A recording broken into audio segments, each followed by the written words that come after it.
Hello student, कैसे हैं आप लोग। आशा करता हूं कि आप लोग ठीक होंगे।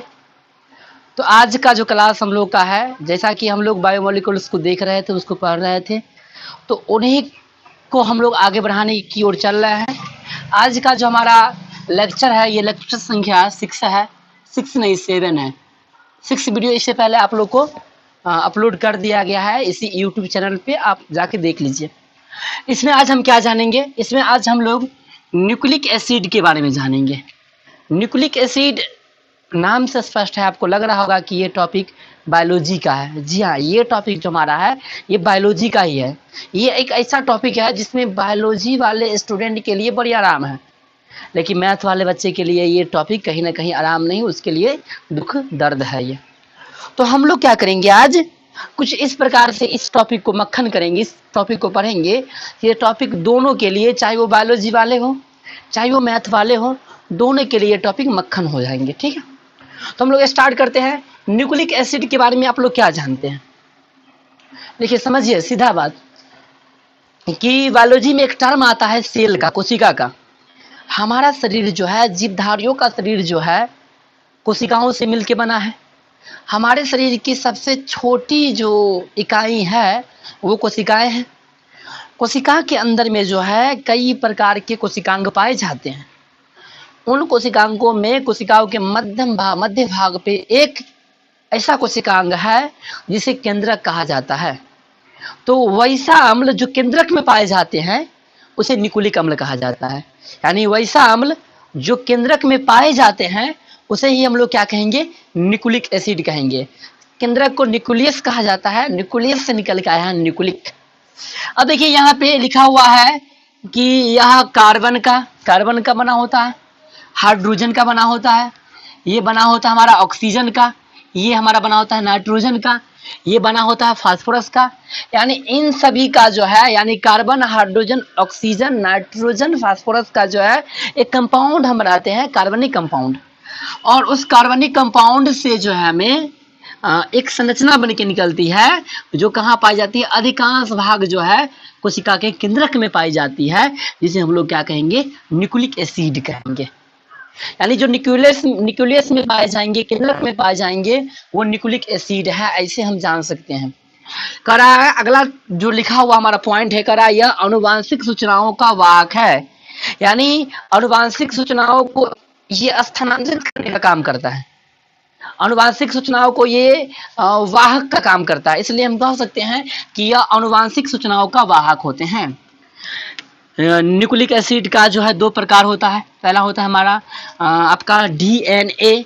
डीएनए के बारे में हम लोग जानते हैं, इसका फुल फॉर्म होता है डीऑक्सीराइबोज न्यूक्लिक अम्ल।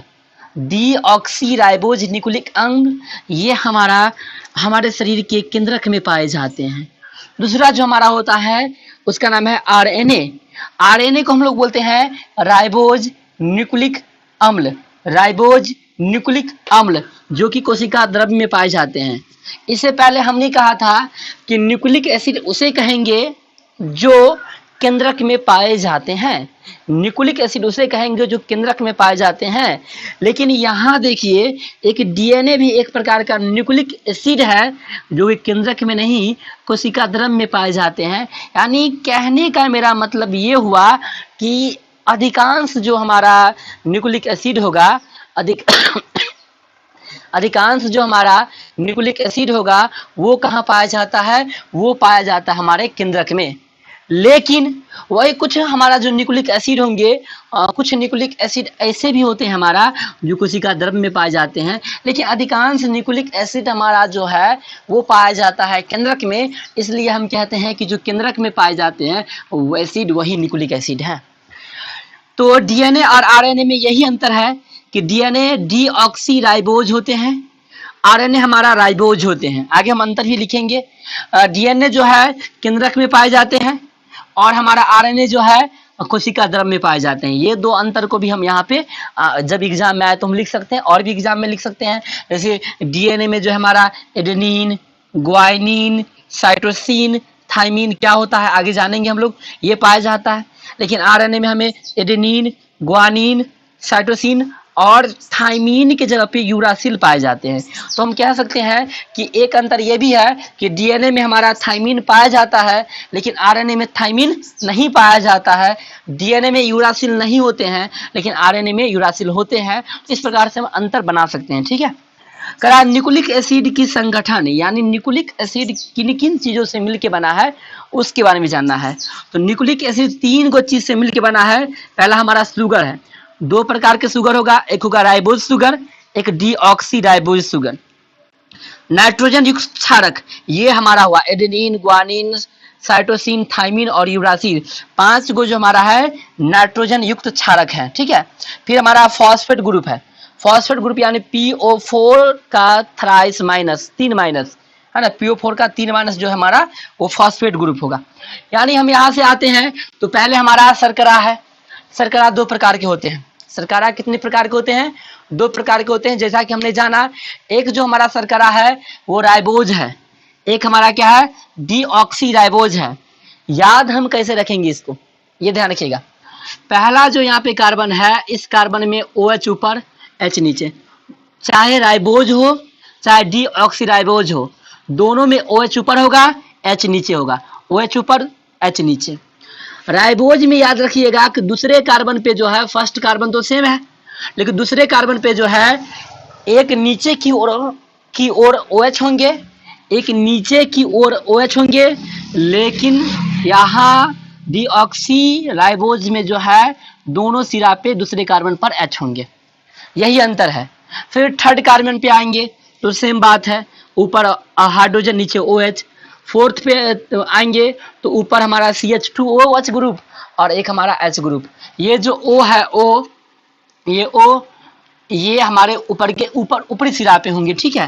तो ये राइबोज होंगे, राइबोज शुगर का हो गया एग्जाम्पल स्ट्रक्चर, और ये हमारा डीऑक्सी राइबोज शुगर। आपको पता है कि जो हमारा डीएनए होते हैं, डीएनए उसमें डीऑक्सी राइबोज होते हैं, मतलब ये जो हमारा शुगर है डीऑक्सी राइबोज शुगर ये डीएनए में होंगे, और ये जो शुगर हमारा है राइबोज शुगर ये हमारा कहाँ होंगे, ये आरएनए में होंगे। फिर हमारा दूसरा है नाइट्रोजन युक्त क्षारक। देखिए इसकी संरचना 2 आधार से लिया गया है। एक प्रीडीन के आधार पे लिया गया है, प्रीडीन का व्युत्पन्न करके, यानी उसमें से किसी को निकाल के किसी को सेट करना व्युत्पन्न कहलाता है।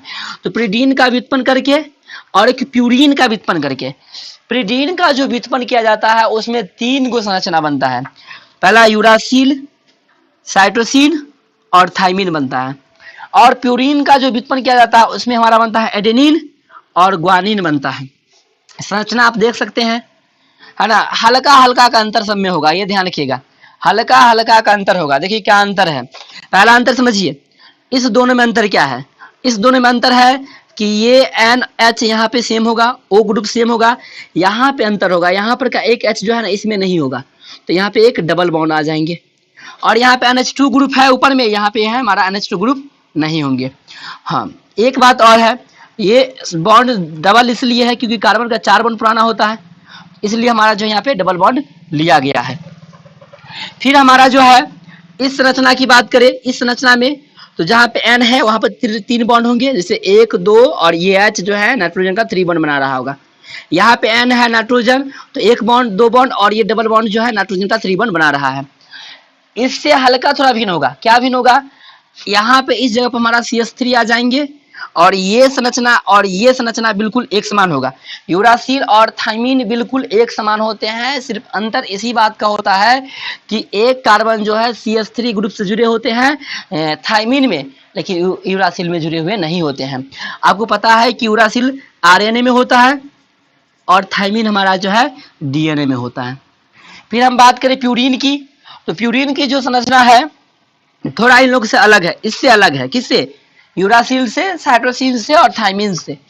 इसकी संरचना में ध्यान रखिएगा, नाइट्रोजन जो है 2 जगह होंगे, ऊपर NH2 ग्रुप होंगे, साथ में नाइट्रोजन यहाँ पे डबल बॉन्ड इसलिए बना रहा है कि नाइट्रोजन का 3 बॉन्ड होता है, और CH जो है कार्बन, ये कार्बन 4 बॉन्ड बनाएगा, तो H के साथ 1 बॉन्ड यहाँ, 2 बॉन्ड यहाँ, और फिर NH से जुड़ेगा। ये संरचना एक एक्स्ट्रा आ जाता है आपको प्रीडीन के प्यूरिन में अलग आ जाता है, इसलिए जो है यूरासिल और साइटोसिन और थाइमिन को पिरिडीन में रखा गया है और हमारा एडेनिन को जो है प्यूरिन में रखा गया है।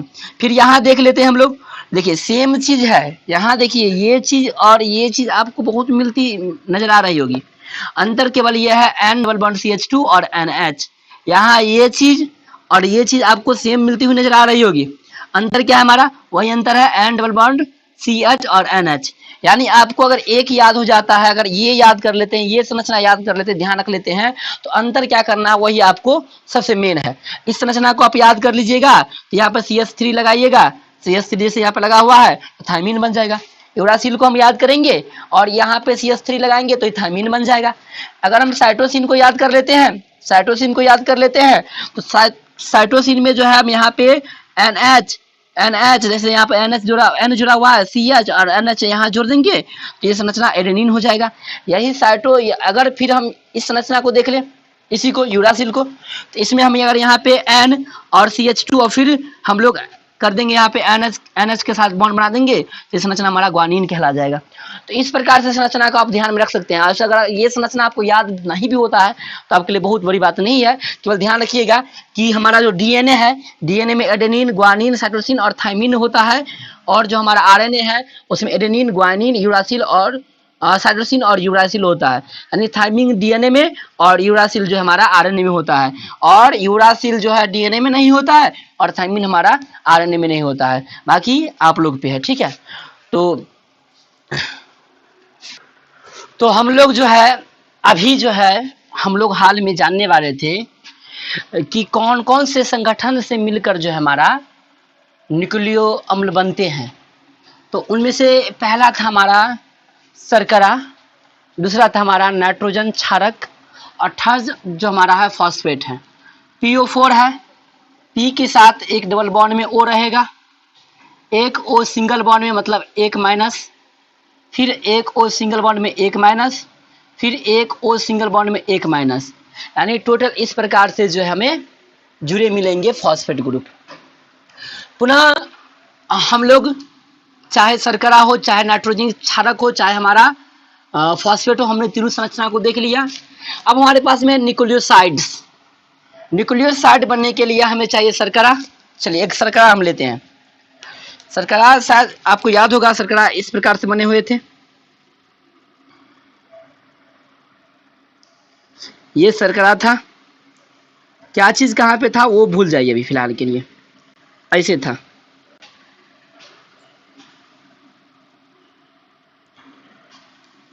इसको ऐसे ही कर लीजिए। और क्या था, इस पे नाइट्रोजन क्षारक को लेके आना है, तो यहाँ पे जोड़ना इस कार्बन के साथ, फर्स्ट कार्बन के साथ, इस कार्बन के साथ जोड़ना है हमें किसी नाइट्रोजन क्षारक को। चलिए ये रहा हमारे पास में, कोई एक नाइट्रोजन क्षारक जोड़ दीजिए, कोई एक,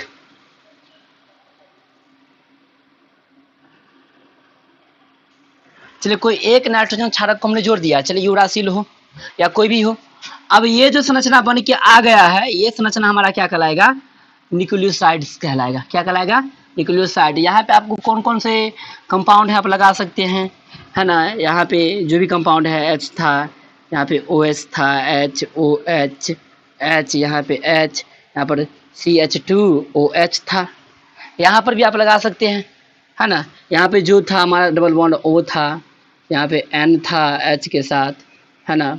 यहाँ पर भी एक जगह डबल बॉन्ड O था, यहाँ पे था हमारा N, ये जुड़ा हुआ था CH से, और यहाँ पर NH, है ना, ये जुड़ा हुआ था, यहाँ पे डबल बॉन्ड के साथ जुड़ा हुआ था, और यहाँ पे सिंगल बॉन्ड के साथ।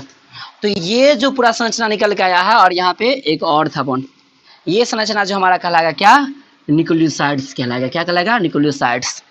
यानी जब शर्करा के साथ, परिभाषा क्या लिखेंगे, जब शर्करा के साथ नाइट्रोजन क्षारक आपस में जुड़ जाते हैं तो उसे हम लोग क्या कहते हैं, न्यूक्लियोसाइड्स कहते हैं। क्या कहते हैं इसको, न्यूक्लियोसाइड्स कहते हैं।